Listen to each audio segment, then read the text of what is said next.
Bonjour, nouvelle section clin d'œil sur le Shalom Bayit.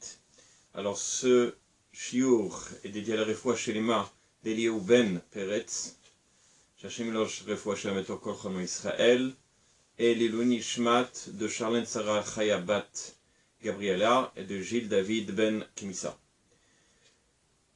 Alors, j'ai souvent comme ça des questions de dames, ou des fois de monsieur, bien entendu. Alors je vais essayer de vous proposer une question qui revient assez souvent. Il y a deux sortes de personnes, d'hommes à la maison. Il y a des hommes qui sont là pour quelques instants, pour manger, puis le soir. Et puis il y a les hommes qui sont là à temps constant. Ils sont là toute la journée.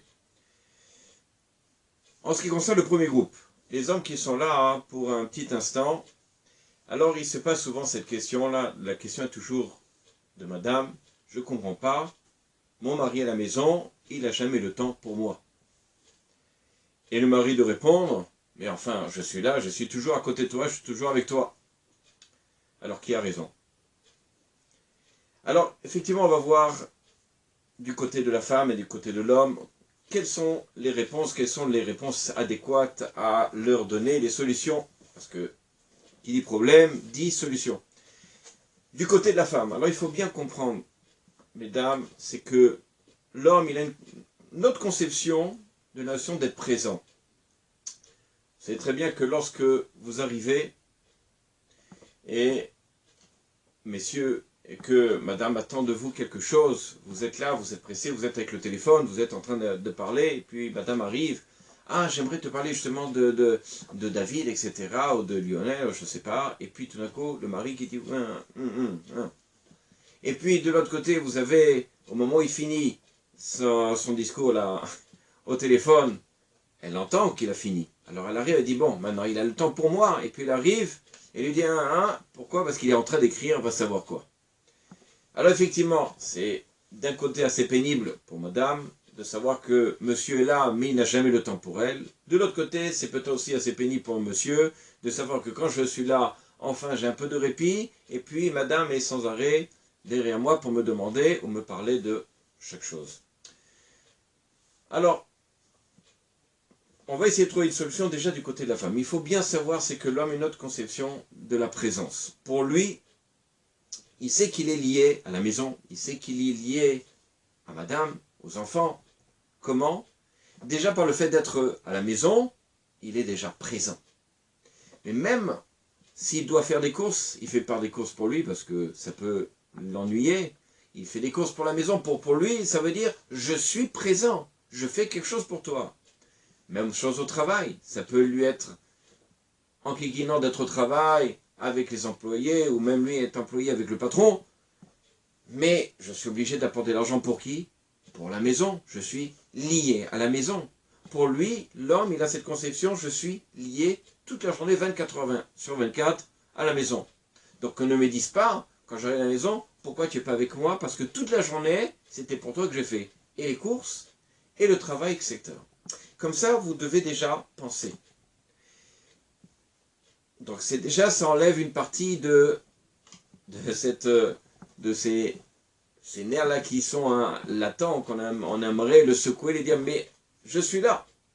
L'autre chose, c'est que vous voulez amener votre mari à ce qu'il comprenne votre situation.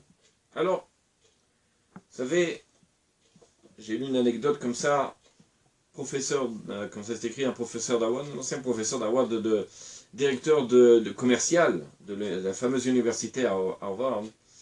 Il disait comme ça, que lorsqu'il avait un client qu'il attendait, il préférait arpenter le couloir des heures et des heures que de rentrer et de ne pas savoir quoi lui répondre aux questions qu'il va lui donner. Alors, c'est un peu la même chose.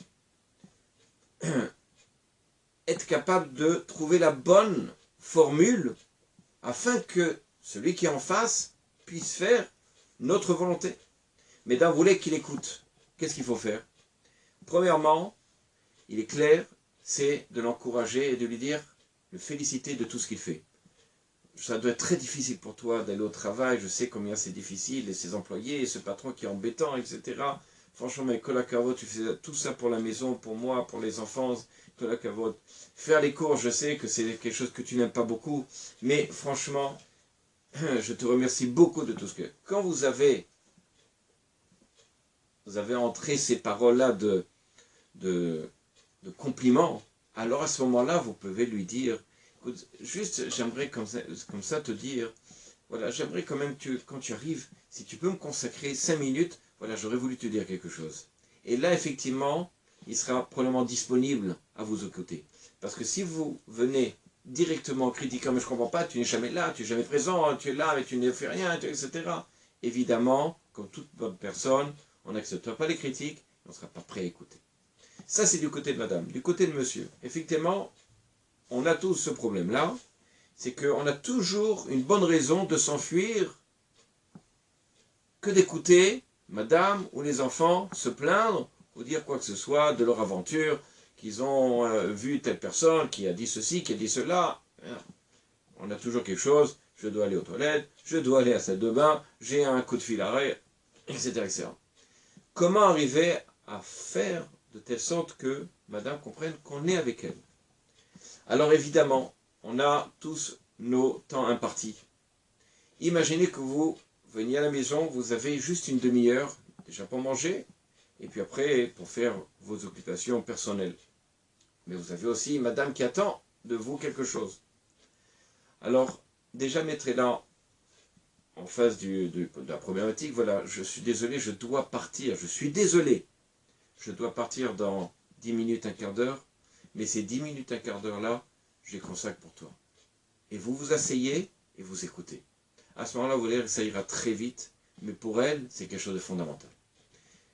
Petite anecdote, c'est que j'avais entendu comme ça, la fille de Rav Gershon Cohen disait que lorsque son père arrivait à la maison, pourtant il était très occupé, entre la yeshiva, entre la communauté, etc. Il arrivait à la maison, il était là pour juste 10 minutes. Elle racontait que lorsqu'il arrivait à la maison, il a enlevé son manteau, il s'asseyait, il disait « je suis avec vous ».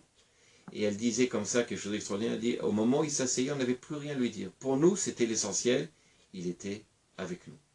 Voilà, c'est d'être capable de se mettre à la place de l'autre pour pouvoir avoir la bonne répartie. Je vous souhaite Shabbat Shalom, à bientôt.